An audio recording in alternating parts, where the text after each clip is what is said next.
the events of WandaVision and Loki. I want to just spend a couple minutes sort of tying up a couple of loose ends there, and then I'll move on to other issues to include Black Panther. And Black Panther, I'm going to be treading some dangerous ground, I know, but I'm going to talk about it anyway. Alright, let's see. Here's where I wanted to begin. I'm sorry. I'll come back to the AV Club. Okay. This is where I wanted to begin. But when I talked about in the Quantum Mania, the AV Club thing threw me off for a moment. When I talked about Quantum Mania and the events that are shown in the trailer for Quantum Mania and Kane the Conqueror and all that, one of the points I made was that the shattering of the multiverse, right? The shattering of the multiverse was a result of this. Okay, I showed this video a couple of times, that the events of WandaVision and the events of Loki in the final episode of each were synced. So that Kang, the Conqueror, who in this version is known of as He Who Remains, when he becomes aware of what's occurring at the exact same moment in context of the WandaVision show, where Wanda is becoming the Scarlet Witch, and you can see it right here. This is where he becomes aware, right? And he realizes at that moment what's going to happen. That the multiverse, that the result of what's happening with the Scarlet Witch, the multiverse, is going to be shattered. It's going to happen, right? Okay. So I found this article.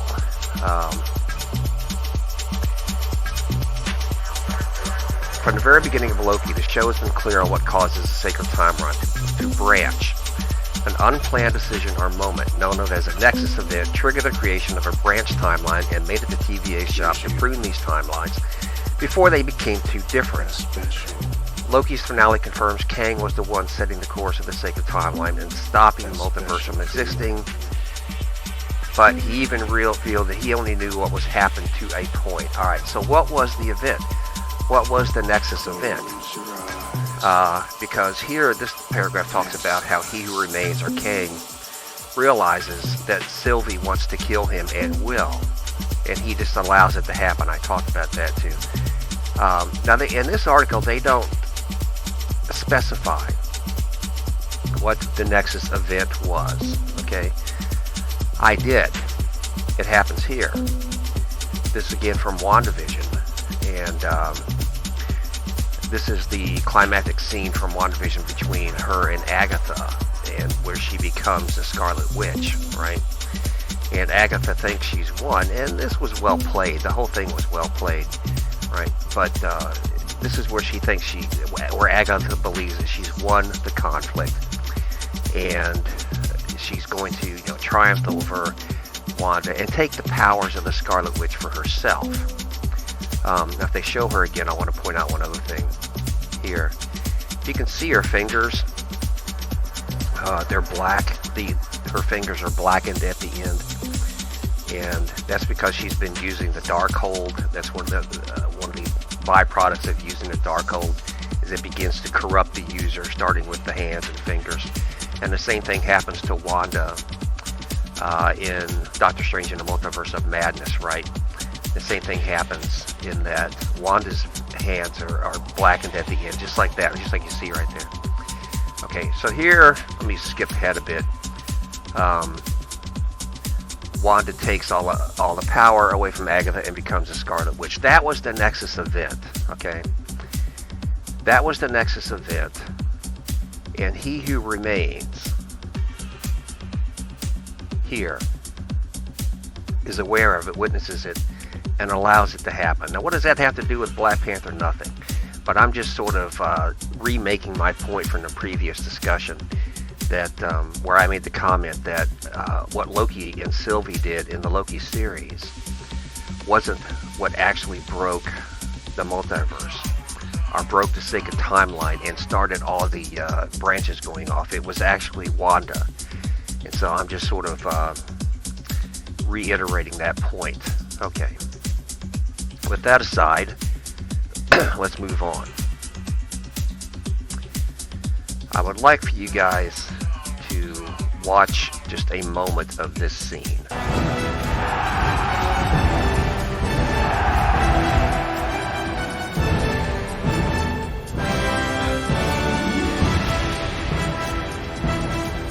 Avengers!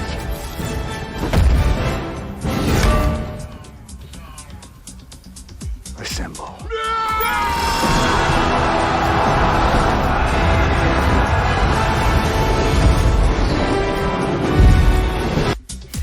Okay.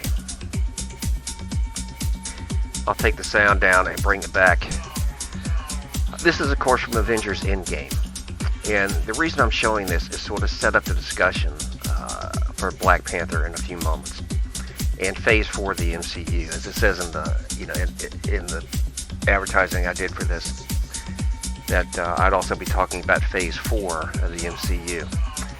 Now, this is, of course, I'll back up a little bit. This is, of course, one of the best moments, one of the greatest moments of not only the entire Infinity War saga, right? It was one of the best moments in MCU history up to this point. And the scale of what's being reflected here is something, of course, that could only be done on a big budget movie. But it very effectively captured the scope, the detail, the sheer epic nature of the final fight that's going to take place here. And it also shows the humanity of a character like Captain America right here.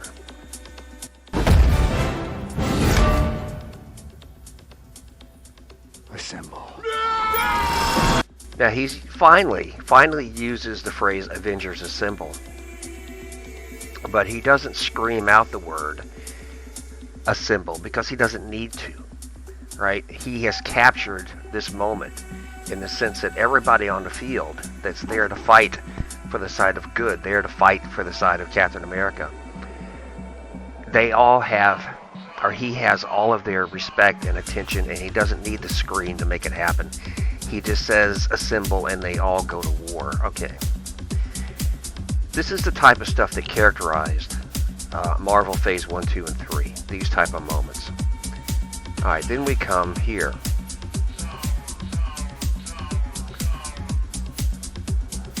Alright, this is sort of a breakdown of what Phase 4 was about.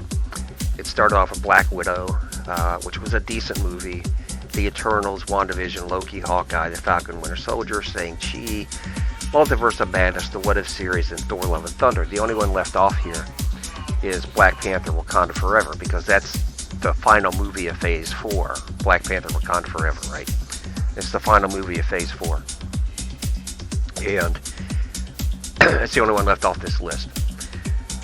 But there are two things that happened in Phase 4, which sort of changed the direction of the MCU.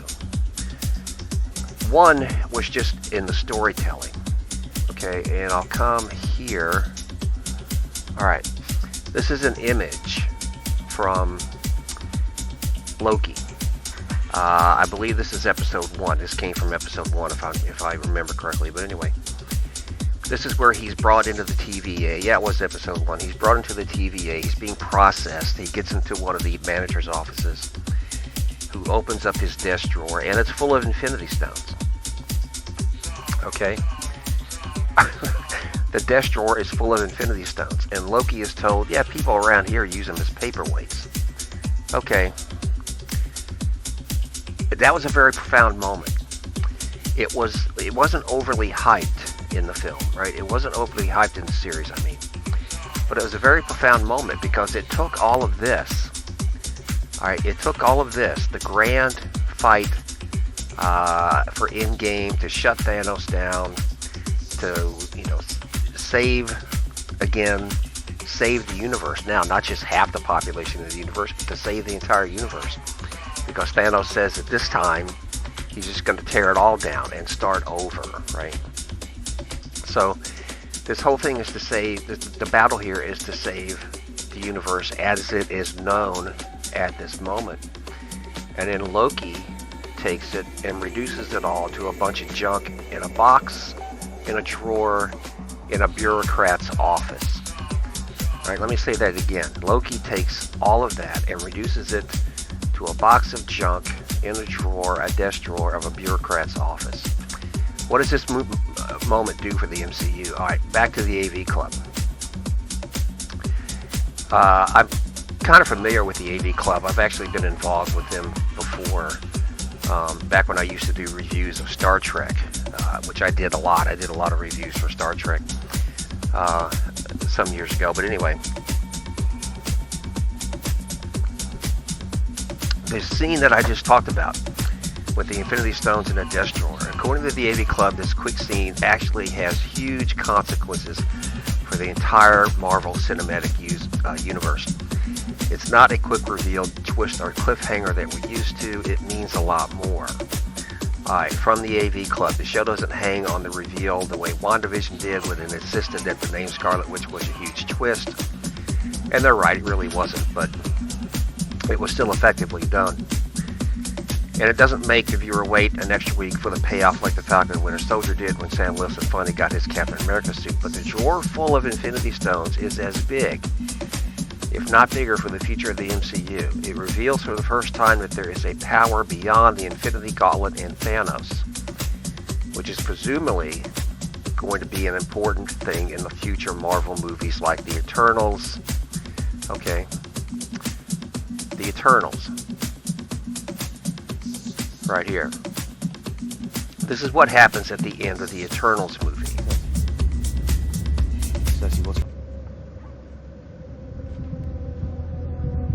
Watch for a moment.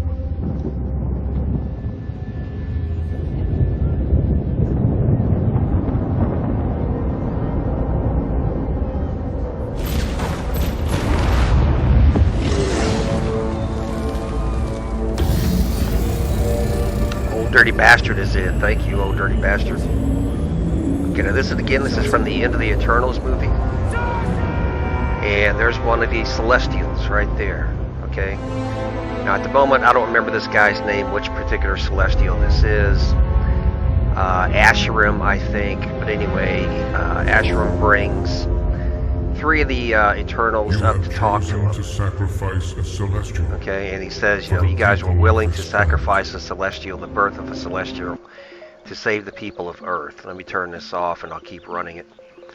But what happens, the scene I want to get to is right here. Okay. So with the Infinity Stones reduced to a box of junk, and let me start the music again. With the Infinity Stones reduced to a box of junk in the drawer of a bureaucrat, signifying that there's something greater in the universe for Marvel, what happens? A Celestial shows up in orbit.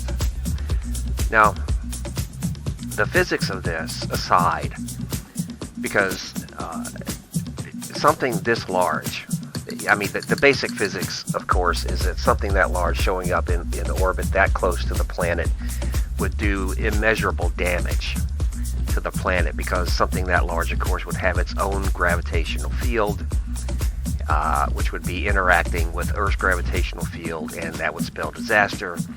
Okay, so but that aside for a moment, because of whatever plot device gets them around that.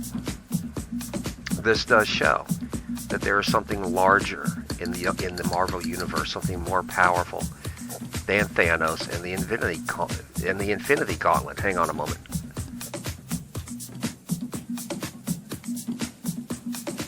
Which kind of helps to make this make sense, right? Makes sense. All right. See, that's in-game. Okay. Phase 4. Back to Phase 4 for a moment. Phase 4 had the Eternals, WandaVision, Loki, and Hawkeye. Now, one thing about Phase 4 that characterized Phase 4 is that all of these, as you look at them, all of these were independent stories.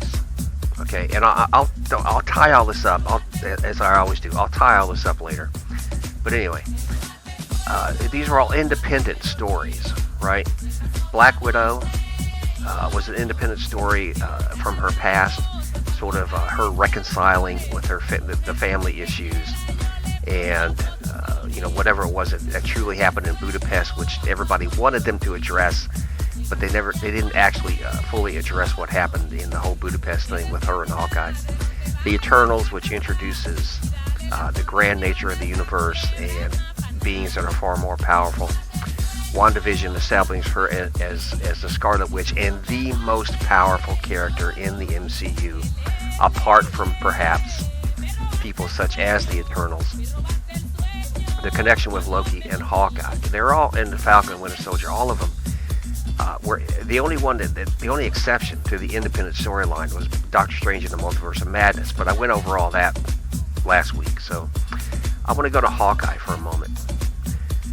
Okay, this is an interesting scene from Hawkeye. This is episode 1. This is a young Kate Bishop, and what she sees in the great battle for New York.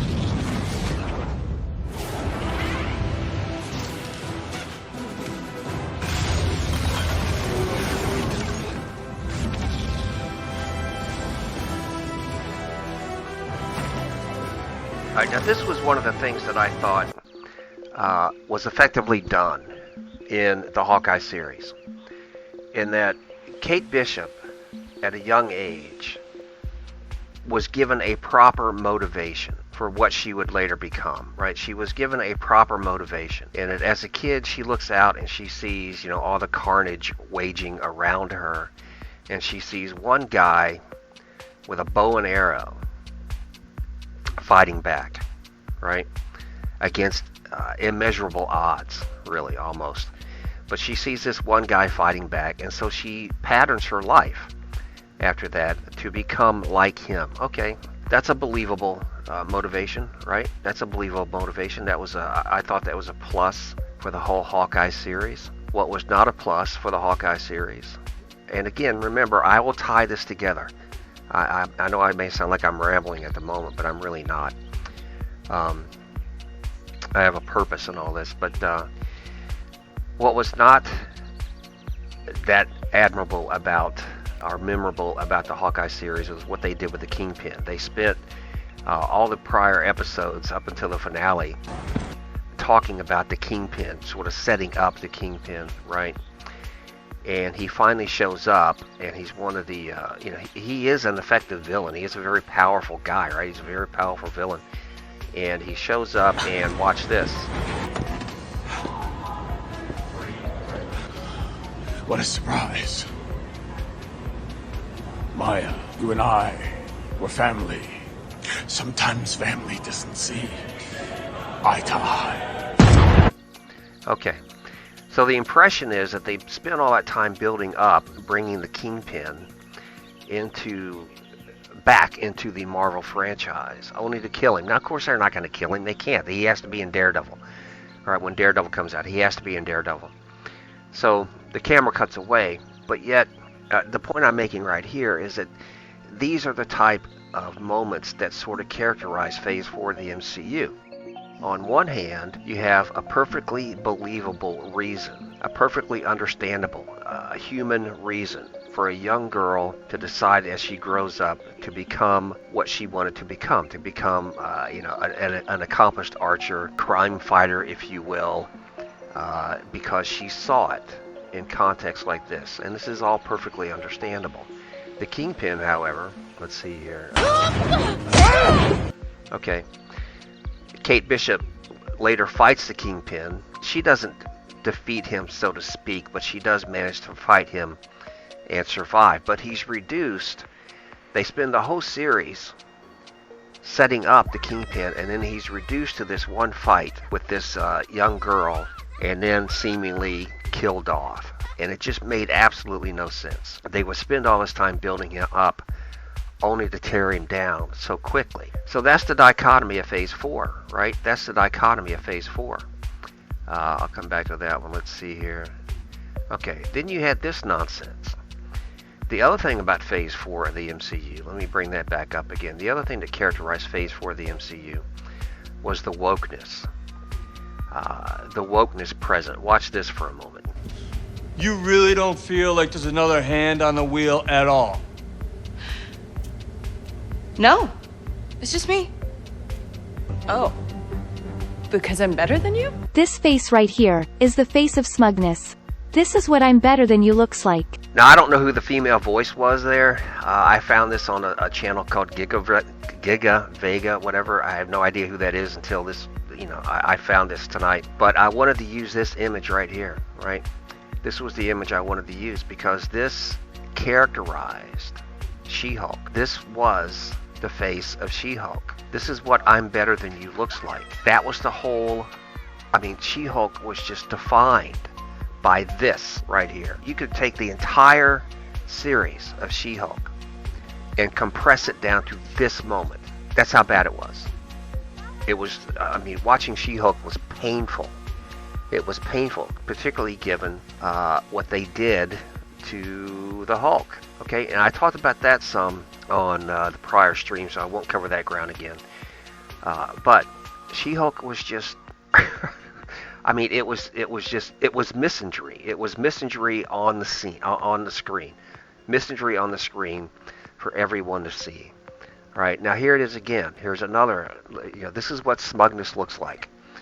And this sort of makes the point that I was talking about before. Male Hulk spent 15 years learning to cope with except being a Hulk, which included a number of years in outer space living on another planet, fighting in arena-style combat. What has she got? What does she have? She has smugness. Let me back that up. Okay? That's what she has. She has smugness. That's it. That was the other defining characteristic of Phase 4 of the MCU.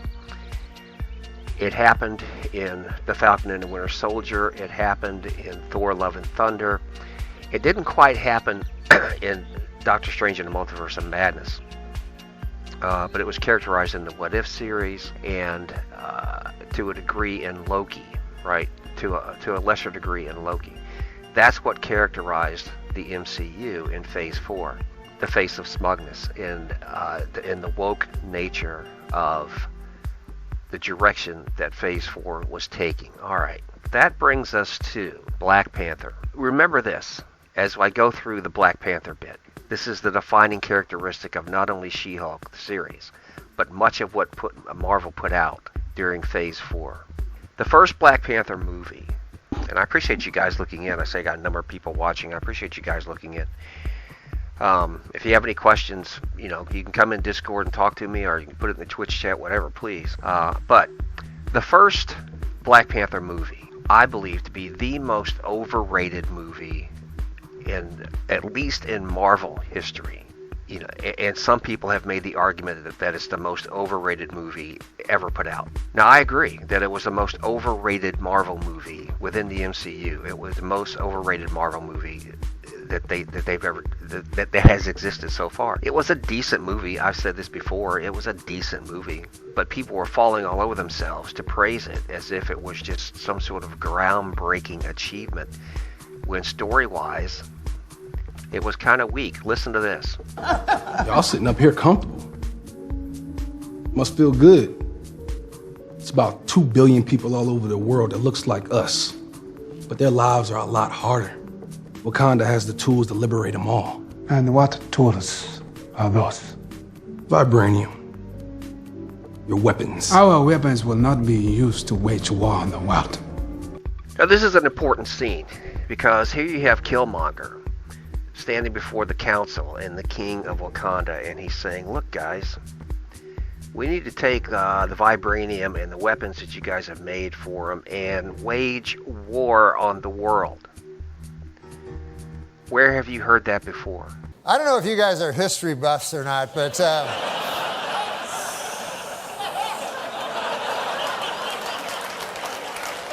in the early part of the previous century, Germany decided to go to war. And who did they go to war with? The world. Then about 30 years passed, And Germany decides again to go to war, and again it chooses as its enemy the world. Okay? Where have you heard that before? Wage war on the world. Now, I'm not making that up. I'll play it again. Y'all sitting up here comfortable. Must feel good. It's about 2 billion people all over the world that looks like us. But their lives are a lot harder. Wakanda has the tools to liberate them all. And what tools are those? Vibranium. Your weapons. Our weapons will not. Okay. Now, I only played that a second time just to make the point that I'm only discussing what is actually in the film. That's this guy's plan. Take the weapons of Wakanda and wage war on the world. Okay. When I saw this movie, I never quite understood how anyone was supposed to identify with the cause. You know, how was anybody to identify with that particular cause? It is not our way to be judge, jury, and executioner for people who are not our own. Not your wrong. But didn't life start right here on this continent? So ain't all people your people? I am not king of all people. I am king of Wakanda. All right, now Black Panther, T'Challa here is making sense. But I wanted to point out that the basic plan of Killmonger here, again, and it's discussed later in the film, was to wage war on the world and take it over and conform it to Wakanda's way of life and force that on everyone. What message are we really supposed to take from that? You know, what message are we really supposed to take from a guy who thinks the solution to the problems of the world is to wage war on the world, defeat the world, overthrow all the other governments, and put one system into place? What do they call that? That's called totalitarianism. So it was easy not to like this guy, but a lot of people who reviewed this movie praised the character of Killmonger as the greatest Marvel villain yet. What the hell is that supposed to mean? The greatest Marvel villain yet? What exactly is that supposed to mean? I never saw the allure there, right? Okay, Black Panther, Wakanda Forever. This is the trailer for Black Panther, Wakanda Forever. Now, the first scene here, this is the funeral scene, of course, which I'm kind of sure takes place at the beginning of the movie, where they're paying homage to, in context of the film itself, they're paying homage to T'Challa, the Black Panther, and the fact that he's died. And of course, you know, they have to do this because, unfortunately, Chadwick Boseman died of cancer in real life. And for those of you who know anything about my background, you know, I have nothing but sympathy for that. So it was very sad. It was very sad that Chadwick Boseman would have to die in such a way, and that he fought that battle. However, even though that's true, it's also true that it appears here that Marvel is marketing that maybe perhaps a little too much, right? That's just how I feel about it, that they're marketing death just a little. Evil Jordy says, I thought that was called being American. I'm not sure exactly what you're referring to. Evil Jordy is in the house. Thank you, Evil Jordy. In other words, I'm not sure exactly what comment what comment of mine you're responding to. If you could please elaborate for a moment. Okay. This is Namor, the Submariner, right? He's being introduced here. This is the Submariner, and he's painting. This is Aztec sort of. This is sort of an Aztec Mayan hybrid. I tried looking some of these symbols up, and it looks like a lot of them are derivative of Aztec and Mayan. And I've got, where is it? Here, the Aztec Empire and where it existed at the time, and the Mayan Empire was farther north. Both of them were coastal empires, and I will come back to why that's important in a little bit. Here we go. Okay, so this is a Submariner right here. And again, this cuts back to the funeral scene and the Submariner. And there's an Atlantean. Only the most broken. There. You can tell by the blue skin. This is, well, I'm not quite sure. You know, I called her an Atlantean. I'm not quite sure what they're going to call him in the film, because in the film, Namor is not from Atlantis. I'll cover that more in depth here in a moment. Only the most broken people.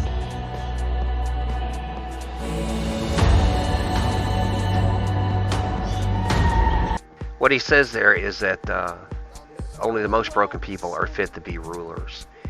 And again, this is reminiscent of some of the scenes that they had of Tony Stark following Avengers Endgame, like in the Spider-Man Homecoming movie, where Tony Stark was on the billboards and all that. So I have no issue with this, because this would of course be done to honor a king. This is something that would naturally be done. My only comment about the scenes was I thought perhaps Marvel is taking a little advantage of the imagery for increased financial gains, I guess is the best way to put it. Can be great leaders. Again, the Submariner, and he's descending into the throne of his kingdom.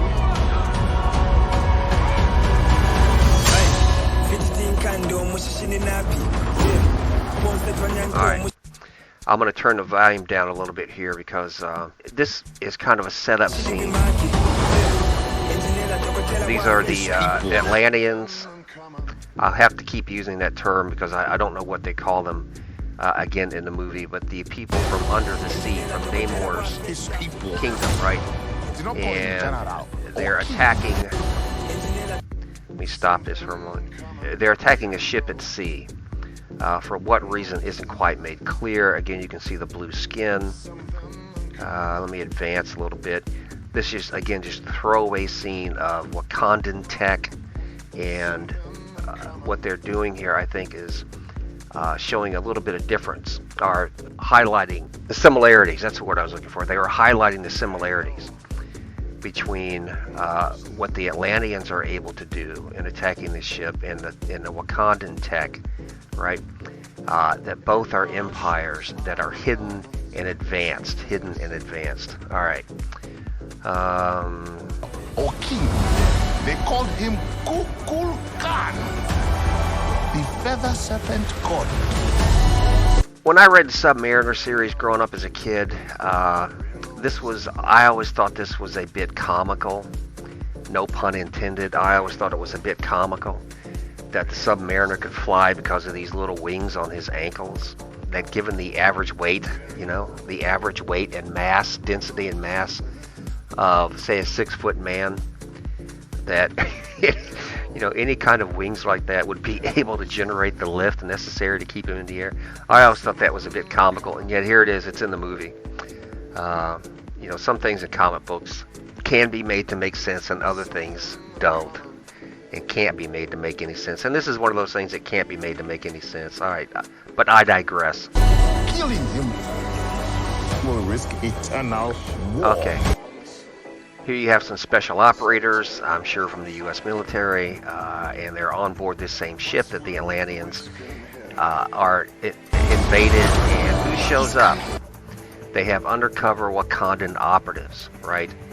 These are the Doja Malare, I think that's how it's pronounced. And they get into a fight. For the surface world.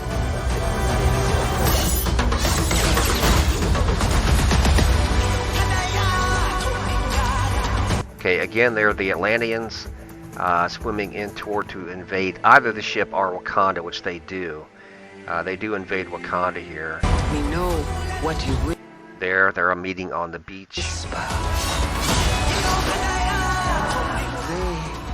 have lost their protector.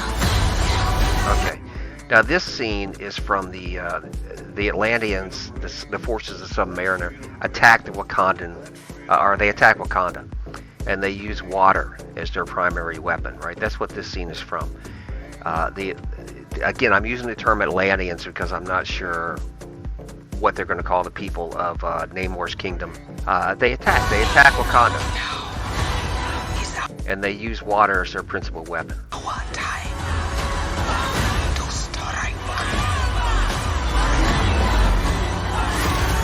Okay, now that's an important scene. Okay, let me back up here. Two things. This is Ironheart.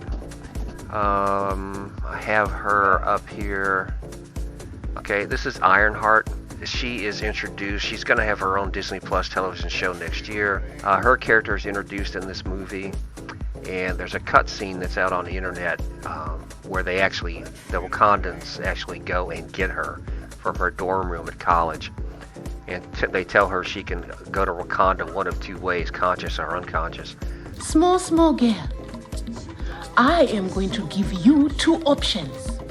You can come to Wakanda, conscious or unconscious. But this is who this is. She's building her Iron Man suit. There it is.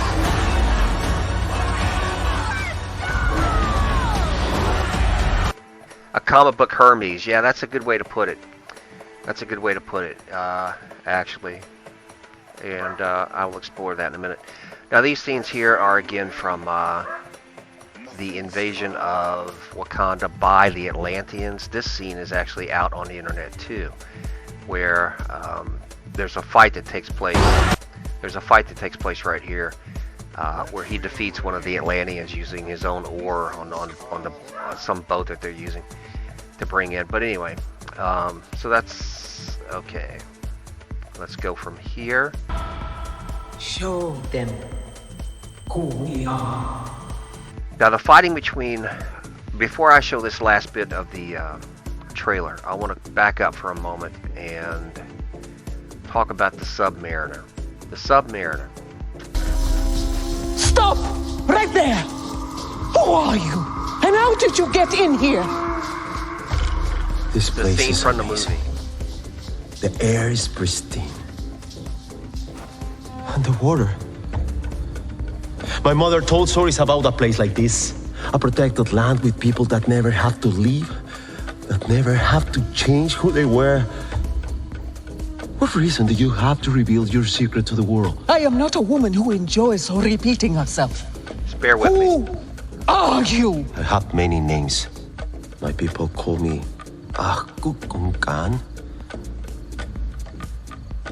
But my enemies call me Namor. Now Shuri here obviously knows who he is by her reaction. But this is the scene that introduces Namor to the Wakandans. And here you can see what Namor looks like up close and personal, right? Okay, well this is different. This is what he looks like in the movie, and he's cast more as a South American, sort of, again, the kind of hybrid Aztec Mayan figure, when in the comics he was the Prince of Atlantis. And this is from Submariner 60. Too long have the land crawlers defied the will of my people. This day Atlantis strikes back. Okay, so the Submariner was the ruler of Atlantis. They decided to change that. Black Panther Wakanda Forever, Tolokan explained, again, they changed the backstory of Namor to be the ruler of Atlantis. One reason given was because Aquaman in the DCU is the ruler of Atlantis, right? And so they don't want to, they don't want to have the two being exactly the same. Hey there, I'm the Deep. And while I'm privileged to be one of the world's greatest superheroes, I'm even more privileged today to announce my new title as Chief Sustainability Associate at Liquid Death Mountain Water. Another reason is that it gives more diversity to the character in the film. Okay, fine. So they changed the backstory, where he's no longer the ruler of Atlantis, and now he's the ruler of a place called Tolokan, which is a lost city of the Mayan Empire, or the Aztec Empire. I'm sorry, the Aztec Paradise. Tolokan. The film has decided to change the MCU character's name and comic book lore to bring the Prince of Atlantis to the ruler of Tolokan. Tolokan is said to be a place where those who die from lightning or drowning rest in paradise. Okay, that's nice to know, I suppose. The last scene in the trailer.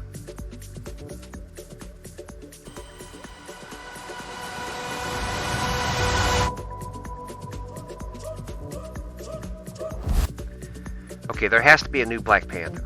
Obviously, logically, there has to be a new Black Panther. And here she is. Again, going back to Phase 4, which has often been called of as the MCU, as opposed to the MCU, because you have the primary characters in Black Widow, WandaVision, Loki, Hawkeye, to a lesser extent Falcon and the Winter Soldier, Thor: Love and Thunder. The What If series was permeated with it, Wanda in the Multiverse of Madness, but especially She-Hulk. The MCU has been characterized as the MCU. And so, of course, it happens here. Shuri is now, that's my best guess. They don't actually say that, but that's my best guess as to now who's in the Black Panther suit. So watching the trailer, let me turn the sound off. Watching the trailer, oops, I hit something, there we go. Watching the trailer, to me it looks like the movie is going to be basically sort of a repeat of Black Panther. It's just going to be a repeat of Black Panther in the sense that they're introducing Namor, a new villain, but Namor was a villain in the comics. He often played the role of a villain in his own comic series. But here it pits the realm of Namor and the realm of T'Challa against each other. Two hidden secret realms that, for whatever reason, are now becoming known to the world. For Wakanda, it's because T'Challa wanted it that way. That was established at the end of Black Panther. I believe what's going on here and why the two empires are fighting is that Namor doesn't like the fact that Wakanda went public. And he doesn't want his empire to become public. And so he's doing things to try to force Wakanda back into solitude and keep his own empire from becoming known to the world. That's what's going on here as the primary plot of the movie, I believe. Okay, so will it be a fantastic, great, marvelous, wonderful movie? I don't really think so. I think it's going to make a lot of money. But as far as the story that it's going to tell being something unique and different, I don't think that's going to be true. But here's what, I think it's going to be a lot like the first movie, where it's an okay film, right? It's an okay movie. It's worth going to see. But it isn't, it won't be anywhere near the hype. Speaking of the hype, let's see, here. This is, and I need to run some, okay, I had to run some noise just for a moment. But speaking of the hype, here's some pre-release hype on the film. Wakanda Forever is beyond great, absolutely gripping, exciting, incredibly emotional from start to finish. Black Panther films are just on another level, artistically, narratively phenomenal, blah, blah, blah. Okay. Again, I thought the first film was the most overrated MCU movie ever.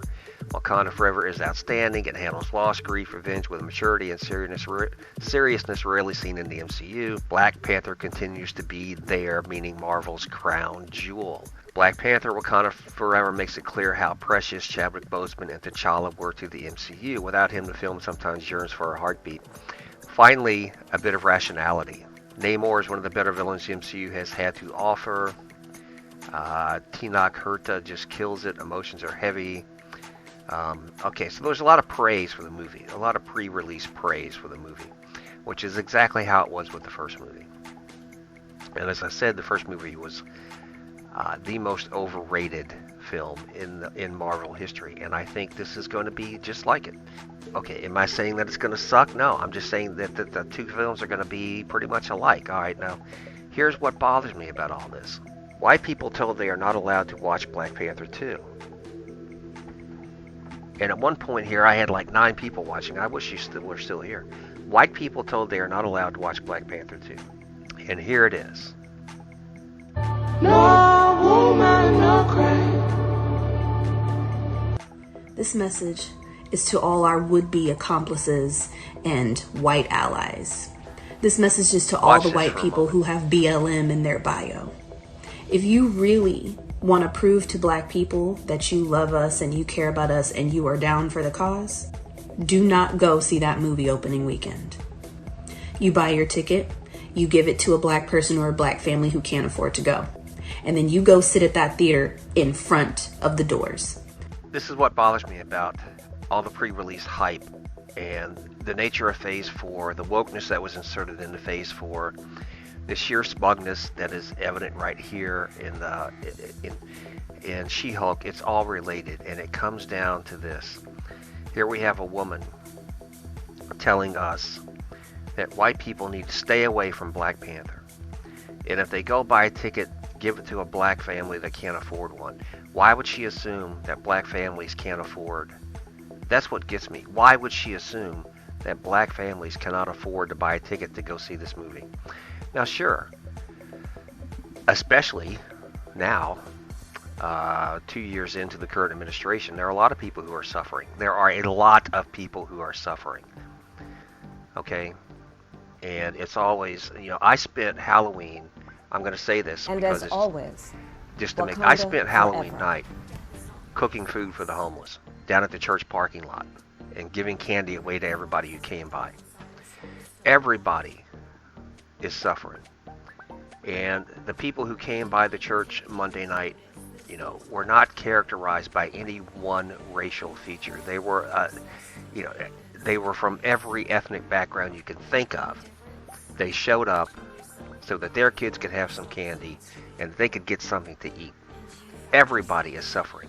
So why she would think that it's only black people who can't afford to buy a movie ticket is beyond me. You buy your ticket, you give it to a black person or a black family who can't afford to go. And then you go sit at that theater in front of the doors. You make sure that every black person in that theater can enjoy that movie in peace. All right. Are you kidding me? Are you kidding me?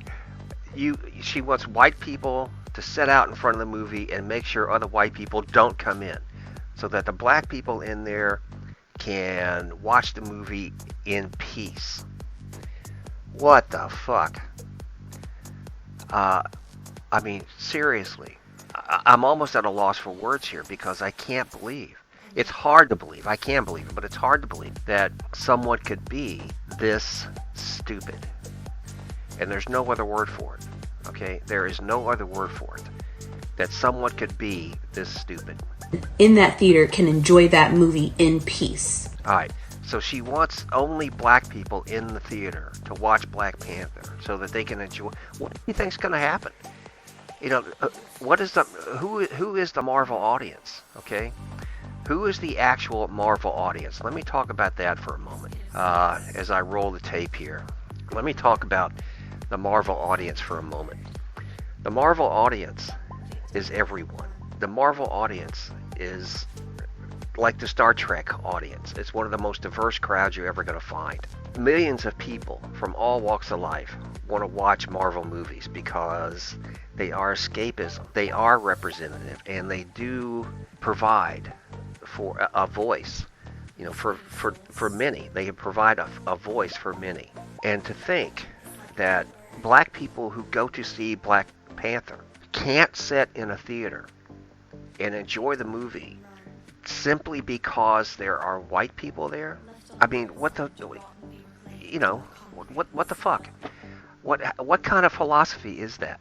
Well, it's a racist philosophy. There's no other way to say it. It is a racist philosophy in that, you want to exclude a certain segment of society from seeing a movie based solely on the fact of the color of their skin, so that other people of another ethnic background can presumably watch the movie without having to be bothered by the presence of this other group.